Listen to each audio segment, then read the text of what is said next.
文小靜係一位長期 Level 1嘅學生。2025年 DSE 當佢打一份中文作文試卷，佢揾到佢命定嘅寫作題目。呢刻嘅佢思潮如泉湧，佢忍唔住大叫：靈感之神上我身啦！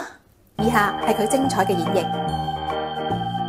作為一個爹哋係 CEO 嘅仔仔，我啲錢多到唔知點使。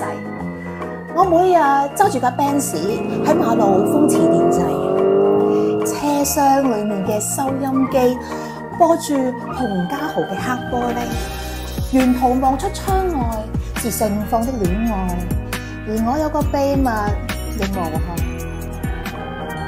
呢個時候就當馬路交通燈綠燈轉紅燈嘅時候，我爹哋嘅健康都亮起咗紅燈。佢中風，佢昏迷，佢就快死。我時速102公里漂移入急症室，爹哋臨死之前捉住我隻手話：仔仔，記住泥土裏的寶寶寶寶密密密，然後就吐血身亡。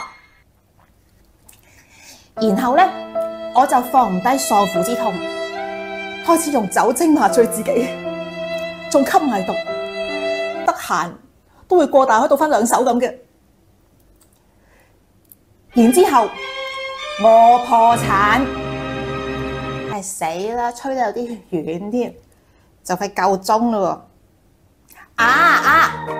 呢個時候我諗翻起爹哋嘅遺言：泥土裏的寶物。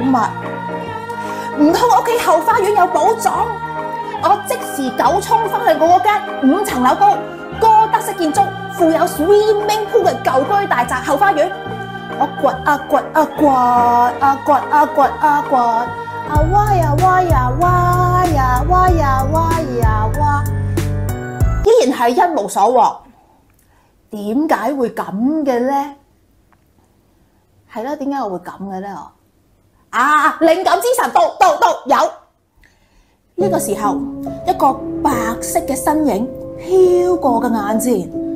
Daddy, is that you？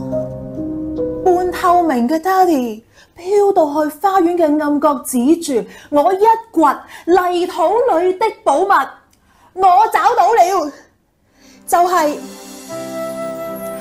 我細個嘅時候，爹哋同我玩嘅玩具車，係錢財身外物，只有親情先至係最寶貴嘅事物。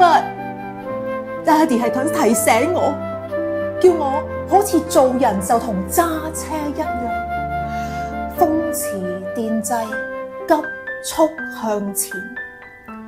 往事如煙，我都係時候努力面前，重新做人。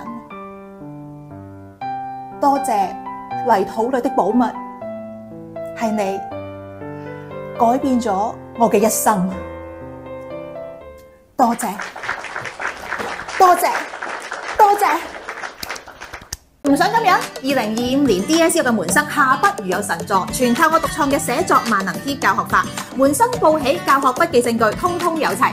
2024 DSE Level 1變 Level 4 Level 2爆上5星，大量成功案例有圖有真相。如果你都想你嘅中文科極速進步，不妨入我嘅包拎了解詳情啦。我哋課堂上見。